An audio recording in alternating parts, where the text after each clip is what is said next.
విదేశాల్లో canine distemper virus ముప్పుతో Hyderabad Jawaharlal Nehru zoo park అప్రమత్తమైంది. పులుల మృతితో థాయిలాండ్లో ఇప్పటికే అలర్ట్ కొనసాగుతోంది. సెంట్రల్ జూ అథారిటీ ఆదేశాలతో కట్టుదిట్టమైన నివారణ చర్యలు అమలు చేస్తున్నారు అధికారులు. ప్రస్తుతం వైరస్ కేసులు లేకున్నా ముందస్తు చర్యలు చేపట్టారు. ప్రస్తుతం జూలో అన్ని రకాల ప్రోటోకాల్ ప్రికాషన్స్ ఫాలో అవుతున్నామంటున్న జూ క్యూరేటర్ వసంత్తో Monica face to face. Recent టైమ్స్లో థాయిలాండ్లోని 2 ప్రైవేట్ జూలలో దాదాపు 72 పులులకి వైరస్ రావడం, దాని తర్వాత చనిపోవడం కూడా జరిగింది. ఈ మధ్య సోషల్ మీడియాలో అయితే ఇదంతా కూడా వైరల్గా మారింది. ప్రజెంట్ హైదరాబాద్ జూలో అయితే ఎలాంటి ఆనవాళ్ళు లేకపోయినప్పటికీ కూడా ముందు జాగ్రత్తగా అయితే అన్ని రకాల ప్రికాషన్స్ తీసుకోవడం జరిగింది. మరి ఇంతకీ వైరస్ ఏంటి, స్పెషల్గా కోవిడ్ తర్వాత ప్రోటోకాల్ కనిపిస్తుంది జూ పార్క్లో, ఎలాంటి ప్రికాషన్స్ కనిపిస్తున్నాయి, ముఖ్యంగా పులుల ఆవాసాల వద్ద ఎలాంటి స్పెషల్ టేక్ కేర్ తీసుకుందాం. ప్రజలు మనతో పాటు జూ క్యూరేటర్ వసంత్ గారు మనతో మాట్లాడదాం.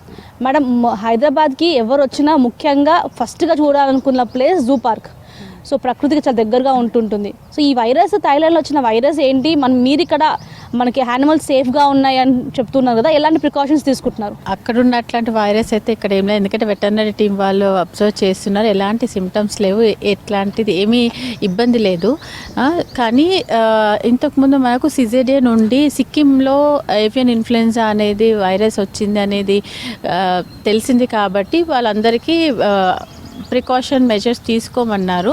సో దాంతోపాటు ఈ న్యూస్ కూడా మేము కూడా న్యూస్లోనే చూసాము, థాయిలాండ్ ఇష్యూ కూడా. సో అందుకే మనం కూడా ప్రికాషనరీ మెజర్స్లో భాగంగా అన్ని ఎంక్లోజర్లో శానిటైజేషన్ అనేది అంటే ఎవ్రీడే చేస్తాము. కానీ ఇప్పుడు ఏంటంటే ఇంకా ఎక్కువగా ఫోకస్ చేసి ఉన్న వాటిని కూడా మళ్ళీ కొత్తగా సాయిల్ అనేది చేంజ్ చేయడం జరుగుతుంది. శాండ్ ఉన్న చోట కొత్త శాండ్ వేస్తున్నాము, తర్వాత బర్నింగ్ చేస్తున్నాము ఆ సాయిల్ని. తర్వాత ఎంక్లోజర్ చుట్టూ కూడా స్టెరిలైజేషన్ లాగా సోడియం హైపోక్లోరైడ్తో మనము స్ప్రే చేస్తున్నాము. ఎందుకంటే ఏదైనా వైరస్, బ్యాక్టీరియా ఇట్లాంటివి ఉన్నప్పుడు చనిపోవడానికి. తర్వాత ఎంక్లోజర్లు అన్నింటిలో లైమ్, తర్వాత ఎనిమల్స్ ఉంటాయి, వాటికి హార్మ్ కలగకూడదు కెమికల్స్తో. కాబట్టి మనము లైమ్ ఒకటి, టర్మరిక్ ఒకటి స్ప్రే చేయడం జరుగుతుంది. తర్వాత అవి ఎక్కడైతే వాటర్ తీసుకుంటున్నాయో ఆ వాటర్ పాండ్స్ అన్నీ కూడా మనము మొత్తం క్లీన్ చేసేసి సున్నం వేసేసి, అంటే చాలా రోజుల నుంచి కట్టినవి కాబట్టి వాటి మళ్ళీ కొత్తగా చేసాము. ఎక్కడైతే ఫ్లోరింగ్ బాగా లేదో న్యూ ఫ్లోరింగ్ కూడా చేపిస్తున్నాము. తర్వాత ప్రతి ఎంక్లోజర్ బయట ఫుడ్ బాత్స్ పెట్టేసి అందులో కెమికల్స్, ఎవరైనా బయట నుండి లోపలికి వెళ్ళేటప్పుడు అందులో కాళ్ళు డిప్ చేసుకొని వెళ్తేనే ఏదైనా ఇన్ఫెక్షన్స్ స్ప్రెడ్ కాకుండా. ఇంకా ఇవే కాకుండా వెటర్నరీ వాళ్ళు రెగ్యులర్గా అన్ని టైగర్స్, లయన్స్ మీద ఎక్కువ ఫోకస్ చేశారు. వాటికి ఫుడ్లో కూడా జింకో విటమిన్స్, మినరల్స్, ఎందుకంటే సమ్మర్ కూడా వచ్చింది. Not only virus, other summer effects కూడా లేకుండా ఫుడ్లో కూడా మినరల్ సప్లిమెంట్స్ కానీ డైటరీ మన బి కాంప్లెక్స్ సప్లిమెంట్ ఇవ్వడం జరుగుతుంది. తర్వాత ఏదైనా సిక్ ఎనిమల్ ఉంటే మనం 24/7 మనం సీసీటీవీలో మానిటర్ చేయడం జరుగుతుంది. తర్వాత ఒక బయాలజిస్ట్ని కంప్లీట్గా అక్కడ పెట్టి ఏదైనా బిహేవియరల్ చేంజెస్ ఉన్నాయా అని, టైగర్స్ అనే కాదు అన్ని ఎనిమల్స్ కూడా సమ్మర్ ఎఫెక్ట్స్ ఉంటుంది కాబట్టి అన్నిటిని మనం క్లోజ్గా మానిటర్ చేస్తున్నాం. ఇప్పుడు కేవలం ఈ యొక్క ప్రోటోకాల్ ఓన్లీ టైగర్స్కి వర్తిస్తున్నామని అన్ని యానిమల్స్కి కూడా ఇలాంటి చర్యలు తీసుకున్నారు. ముఖ్యంగా హైదరాబాద్కి జూ చూడడానికి వచ్చే వాళ్ళకి ఏం చెప్తారు ఈ వైరస్ గురించి? లేదు కంప్లీట్గా ఇక్కడ వచ్చే వాళ్ళు ధైర్యంగా చూసి వెళ్ళొచ్చు, ఏం చెప్తారు వాళ్ళకి? వైరస్ ఇక్కడ ఏమీ లేదమ్మా, అసలు విజిటర్స్ హ్యాపీగా వచ్చి చూసి వెళ్ళొచ్చు.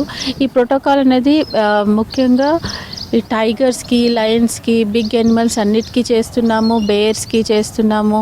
తర్వాత బర్డ్ ఎంక్లోజర్స్ కూడా, ఎందుకంటే ఏవియన్ ఇన్ఫ్లుయెన్జా అంటే బర్డ్స్కి ఎక్కువ ఎఫెక్ట్ అవుతుంది కాబట్టి మనము ప్రివెంటివ్ మెజర్ లాగా అన్ని బర్డ్ ఎంక్లోజర్స్కి కూడా శానిటైజేషన్ చేస్తున్నాము. తర్వాత ఇప్పుడు సమ్మర్ కాబట్టి కూలింగ్ ఎఫెక్ట్ కోసం వాటికి తుంగా గ్రాస్, తర్వాత షేడ్ నెట్స్, జూట్ బ్యాగ్స్ అవన్నీ కట్టడం జరుగుతుంది. సో జూలో ఇప్పటి వరకు యాజ్ ఆఫ్ నో ఎలాంటి ఇది లేదు. లేదమ్మా, ఇది ఎనిమల్స్కి వచ్చిన వైరస్ రెగ్యులర్గా veterinary VBRA college and CCMB other veterinary ఎక్స్పర్ట్స్తో కూడా కోఆర్డినేట్ చేస్తున్నాము. 2 days బ్యాక్ ఆల్ వెటర్నరీ ఎక్స్పర్ట్స్ని కూడా పిలిపించి మన దగ్గర ఉన్న టైగర్స్, లయన్స్ అన్నిటిని చూపించి ఏదైనా సిమ్టమ్స్ ఏమన్నా ఉన్నాయా అట్లాంటిది అనేసి చూపించడం జరిగింది. వాళ్ళందరూ కూడా ఎట్లాంటి సిమ్టమ్స్ లేవని వాళ్ళు మనకి కన్ఫామ్గా చెప్పడం జరిగింది. ఇప్పటివరకు మన జూలో ఎన్ని టైగర్స్, ఎన్ని లయన్స్, ఎన్ని ఉన్నాయి? ఇప్పటి వరకు మన దగ్గర 20 20 టైగర్స్ 23 లయన్స్ ఉన్నాయి. వేటికి కూడా ఎలాంటి ఇబ్బంది లేదు. విజిటర్స్ కూడా హ్యాపీగా వెళ్ళి ఇంకా వచ్చేసి చూసుకొని వెళ్ళొచ్చు. మేబీ అదర్ కంట్రీస్లో పబ్లిక్కి చాలా ఎనిమల్స్తో క్లోజ్ యాక్సెస్ ఉంటుంది కాబట్టి అక్కడ ఏమైనా స్ప్రెడ్ అవ్వచ్చు. ఇక్కడ మనకి ఎంక్లోజర్కి దగ్గరికి మనం విజిటర్స్ని అలౌ ఓన్లీ విజిటర్ జోన్లోనే అలౌ చేస్తాం కాబట్టి అట్లాంటి మనుషులకి విజిటర్స్కి ఎలాంటి ఇబ్బంది లేదు. హ్యాపీగా వచ్చి చూసి వెళ్ళొచ్చు. సో ఎట్లా పబ్లిక్ క్రౌడ్ ప్రజెంట్ హాలిడేస్ కూడా ఆపుతుంది కదా, ఇప్పుడమ్మా ఎగ్జామ్ సీజన్ కాబట్టి ఇప్పుడు కొంచెం తక్కువ ఉంటుంది. కొంచెం ఆఫ్టర్ ఎగ్జామినేషన్స్ మళ్ళీ పికప్ అవుతుంది. థాయిలాండ్లో కనిపించిన ఈ వైరస్ హైదరాబాద్ జూలో మాత్రం ఎక్కడ కనిపించట్లేదు. హ్యాపీగా ఈ టైగర్ లయన్ ఎంక్లోజర్స్ వద్ద పబ్లిక్ అందరూ వచ్చి వాటిని చూసి ఎంజాయ్ చేస్తున్నారు. ఇటు యానిమల్స్ కూడా అట్రాక్ట్గా కనిపిస్తున్నాయి. విజిటర్స్ అందరూ వచ్చి ఇక్కడ హ్యాపీగా టైం స్పెండ్ చేసి జూని ఎంజాయ్ చేయాల్సిందిగా కోరుతున్నారు. కెమెరా శ్యామ్తో మోనికా, విక్స్ న్యూస్, హైదరాబాద్.